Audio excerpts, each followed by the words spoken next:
Everyone, आप लोग का स्वागत है मेरे यूट्यूब चैनल में। यूट्यूब चैनल मतलब यूट्यूब चैनल ही है ये। अब साइंस पे आते हैं। साइंस SI BPSC साइंस का तो हमको लगता है कि साइंस ही ले लेना चाहिए बीए में। नहीं, बीए में साइंस नहीं लेना चाहिए। बीए में अन्य विषय लेने चाहिए। तो साइंस भी लेने चाहिए जिसका इंटरेस्ट है, लेकिन जिसका साइंस ले लेंगे वो इस सेक्टर में नहीं आएंगे। ज़्यादा दिमाग ना लगाते हुए पढ़ाई पे आते हैं। रोग एवं उपचार, विषाणु जनित रोग। ये तो बहुत कंफ्यूजिंग है। पढ़ने की कोशिश करते हैं, पढ़ते पढ़ते शायद याद हो जाए। विषाणु शब्द की उत्पत्ति लैटिन वायरस से हुई है, जिसका शाब्दिक अर्थ विष, अणु, ये वश है। ये अकोशिकीय अति सूक्ष्म जीव हैं जो केवल जीवित कोशिकाओं में ही वंश वृद्धि कर सकते हैं। रासायनिक दृष्टि से ये प्रोटीन आवरण से घिरे न्यूक्लिक अम्ल के खंड हैं। जीव विज्ञान की वह शाखा जिसके अंतर्गत विषाणुओं के अध्ययन किया जाता है विषाणु विज्ञान वायरोलॉजी कहलाता है। विषाणु जीवित कोशिका से युक्त किसी भी जीव को संक्रमित कर सकते हैं, जैसे पशु, पौधा, कवक, जीवाणु, मनुष्य आदि। जीवाणु भोजी बैक्टीरियोफेज एक प्रकार का विषाणु होता है जो जीवाणुओं को संक्रमित करता है। स्वतंत्रता प्राप्ति के बाद से जब तक भारत में 3 प्रमुख रोग यथा चेचक, गिनी वर्म रोग, डेराकन्सिलियसिस वर्म रोग, पोलियो तथा उन्नत हो चुका है। अप्रैल स्वतंत्रता प्राप्ति के बाद से अब तक भारत में 3 प्रमुख रोग यथा चेचक, गिनी वर्म रोग तथा पोलियो का उन्मूलन हो चुका है। अप्रैल 1977 में भारत को चेचक मुक्त घोषित किया गया था। विश्व स्वास्थ्य संगठन द्वारा फरवरी 2000 में भारत को गिनी वर्म रोग मुक्त देश घोषित किया गया था। 27 मार्च 2014 को भारत को आधिकारिक तौर पर पोलियो मुक्त देश का दर्जा प्राप्त हुआ। कब? 27 मार्च 2014 किया गया। चेचक वेरियोला नामक विषाणु से होता है। चेचक किससे होता है? वेरियोला नामक विषाणु से होता है, जो ऑर्थोपॉक्स वायरस परिवार का सदस्य है। ऑर्थोपॉक्स वायरस परिवार का सदस्य एक अत्यंत ही संक्रामक रोग है, जिसके विषाणु रोगी की त्वचा, थूक, वायु, वस्त्र इत्यादि के माध्यम से फैलती है। किससे फैलती है? थूक, वायु वगैरह वगैरह से फैलता, संक्रमण से फैलता है। पोलियो एक संक्रामक रोग है जो कि पोलियोमेलाइटिस विषाणु द्वारा होता है। इसमें रोग कारक जीव का संचरण दूषित भोजन तथा जल द्वारा होता है। इससे प्रभावित होने वाले अंग तंत्रिका तंत्र होता है, जिससे पोलियो तंत्रिका तंत्र बच्चा कमजोर हो जाता है। पोलियोमेलाइटिस या पोलियो विषाणु मस्तिष्क तथा मेरुरज्जु में पहुंचकर तंत्रिका और ऊतकों को नष्ट कर देता है।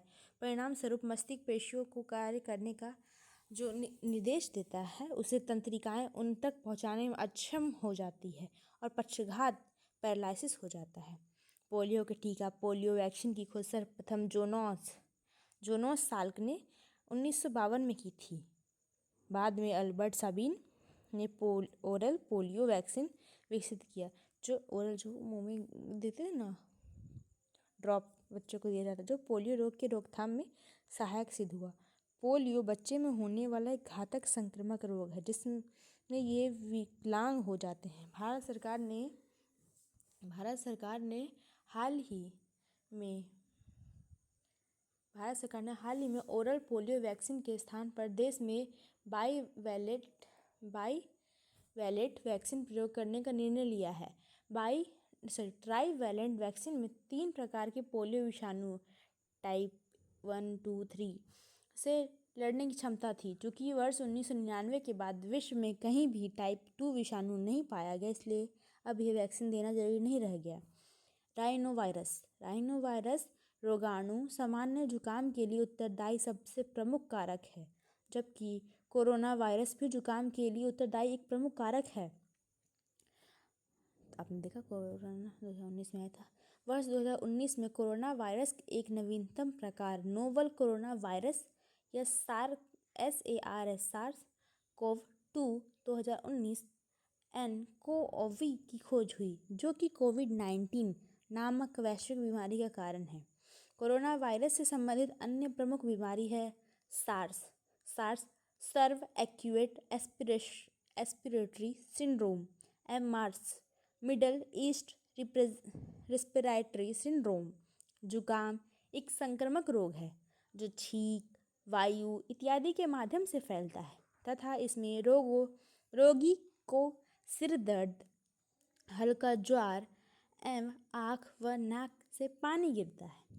कोविड-19 में प्रभावी कुछ प्रमुख vaccine Moderna, Novavax, AstraZeneca, Sinovac, Covaxin, Sinopharm, Covishield, Johnson and Johnson, Sputnik 5, Pfizer BioNTech, Sputnik light. अब आते हैं हेपेटाइटिस बी पे। हेपेटाइटिस बी वायरस हैप्पी डीएनए वायरस परिवार का एक सदस्य है जिसके कारण लीवर में सूजन जलन होती है। HEPA DNA.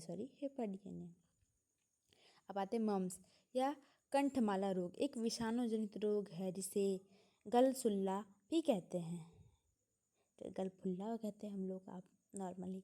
इसमें पैरोटिडा ग्रंथि कष्टदायक रूप से बड़ी हो जाती है। पैरोटिडा ग्रंथि कष्टदायक रूप से बड़ी हो जाती है। अब रेबीज एवं हर्पिस रोग भी विषाणु के कारण होता है। रेबीज विषाणु प्रायः कुत्ता, बिल्ली, चमगादड़ तथा जंगली जानवरों जैसे लोमड़ी, रैकून आदि में पाया जाता है तथा इनके द्वारा मानवों में पहुंचता है। रेबीज रोग को हाइड्रोफोबिया भी कहा जाता है। ये पानी से डर लगना होता है ना, हाइड्रोफोबिया। इंसान का गला ही नहीं खुलता कि वो पानी पी पाएगा, क्योंकि इससे संक्रमित व्यक्ति को जलाशय के पास जाने से डर लगता है। रेबीज का विषाणु केंद्रीय नाड़ी तंत्र को प्रभावित करता है।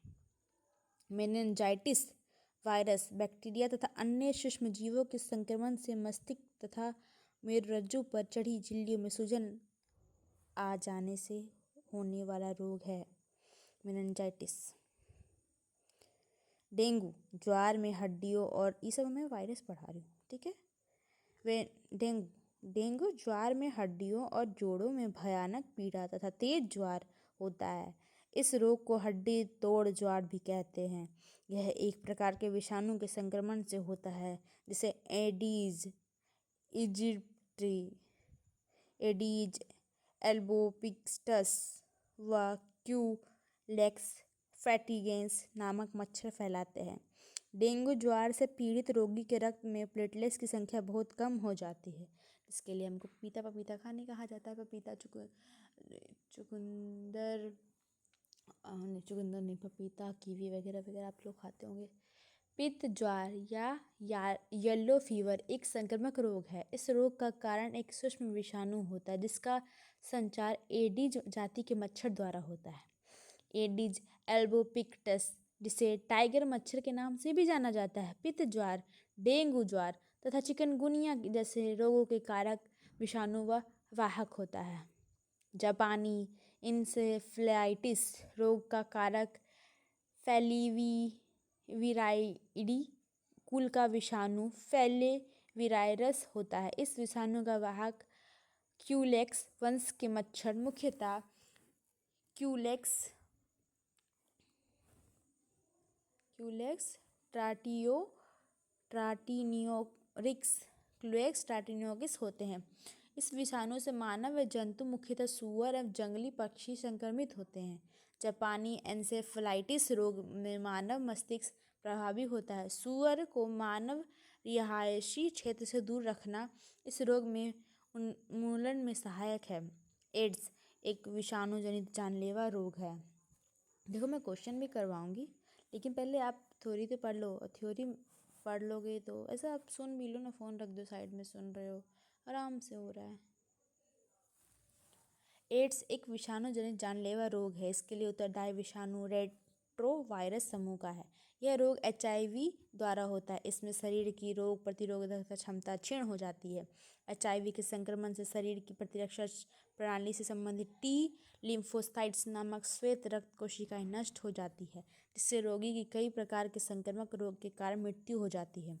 एड्स रोग असुरक्षित लैंगिक संभोग, दूषित रक्तदान तथा संक्रमित माता से अपरा के संपर्क द्वारा संचालित होता है। सूखे चुंबन, हाथ मिलाने या साथ रहने, खांसी, छींक और मच्छर व रक्त चूसक कीटों के काटने से एड्स का संचारण नहीं होता। विश्व में HIV की लगभग 9 उप प्रकार प्रसारित है। भारत में HIV का C उप प्रकार प्रभावी है। कौन सा है? तो C है। इसे 9 उप प्रकार है। ठीक है, C। ग्लास गैलो ने HTLV third human T cell leukaemia virus नामक एड्स रोग के कारक की खोज की है। एड्स रोग की पहचान के लिए वेस्टर्न ब्लॉट एलिसा परीक्षण किया जाता है। एलिसा बहुत फेमस है। प्रतिवर्ष विश्व एड्स दिवस 1 दिसंबर को मनाया जाता है। कब मनाया जाता है? 1 दिसंबर। अच्छा, ओजोन डे कब होता है? 16 क्या है? दिसंबर है कि क्या है? पता नहीं, आया था BPSC में। हाँ, मैं BPSC करते रहती हूँ, मुझे BPSC बहुत पसंद है, लेकिन क्या फ़ायदा नहीं हो रहा है। जब कोई रोग किसी विशेष क्षेत्र या जनसंख्या में स्थायी रूप से विद्यमान रहता है तो ऐसी स्थिति एंडेमिक कहलाती है। जब कोई संक्रामक रोग किसी निश्चित जनसंख्या में बड़ी संख्या में लोगों में कम समय में तेजी से फैलता है तो ऐसी स्थिति को एपिडेमिक कहलाती है। एपिडेमिक क्या लिखा है?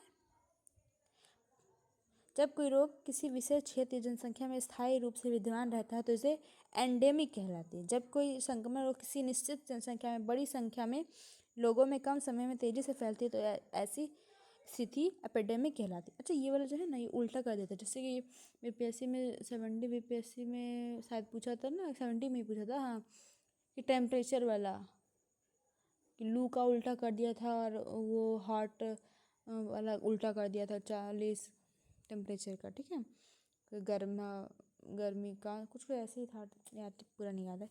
हाँ, तो उसको उल्टा कर देगा तो एपिडेमिक और एंडेमिक याद रखिएगा। एपिडेमिक स्थिति का ही विश्व के बृहद क्षेत्र में विस्तार एपेंडेमिक कहलाता है। ओके, तो जल्दी से फैलेगा एपिडेमिक। एंडेमिक जो रहता है नॉर्मल। मई जून 2024 में केरल में निपाह वायरस, जो बहुत सुनते हो, निपाह के प्रकोप के कारण 17 व्यक्तियों की मौत हो गई थी। ज्ञातव्य है कि निपाह वायरस बीमारी एक जेनेटिक बीमारी है, यानी जीन से, अर्थात एक ऐसी बीमारी जो मुख्यतः जानवरों से मनुष्य के में संचालित होती है। सॉरी, जेनेटिक बोल दी, जूनेटिक यानी जानवरों से मनुष्य में संचालित होती। सॉरी, देखिए अब ख़त्म हो गया ना शायद। हाँ, बस हो गया ये। अब हम लोग क्वेश्चन पे आ सकते हैं, लेकिन क्वेश्चन पे आने के लिए अगला वीडियो, क्योंकि लंबा वीडियो हो जाएगा तो आप लोग सुनेंगे नहीं ना। फिर भी एक क्वेश्चन कर देती हूँ मैं। वायरस के संदर्भ में क्या सही नहीं है?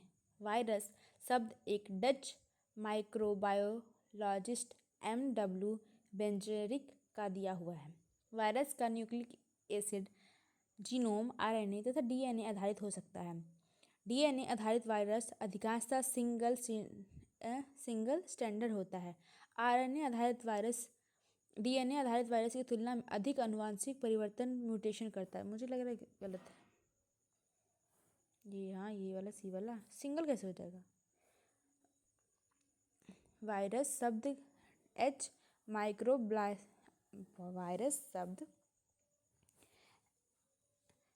माइक्रोबायोलॉजिस्ट MW बेंजरिक ने दिया था। वायरस जीनोम में केवल DNA या RNA होता है, एक साथ दोनों कभी नहीं हो सकता। ओके, कॉन्सेप्ट है। DNA और RNA अणु दो स्टैंडर्ड या सिंगल स्टैंडर्ड रेखा या गोलाकार हो सकते हैं। RNA वायरस DNA वायरस की तुलना में तेजी से परिवर्तित होते हैं। DNA आधारित वायरस अधिकांश सिंगल स्टैंडर्ड नहीं होते। अब अधिकांश लिख दिया, यानी होते हैं लेकिन अधिकांश नहीं। RNA आधारित DNA आरएनए आधारित वायरस डीएनए आधारित वायरस की तुलना में अधिक आनुवांशिक परिवर्तन म्यूटेशन करते हैं। ओके, म्यूटेशन करते हैं। ओके, वायरस का न्यूक्लियर एसिड आरएनए तथा डीएनए आधारित हो सकता है। ओके ओके ओके, सी गलत। ओके, बाद में करेंगे।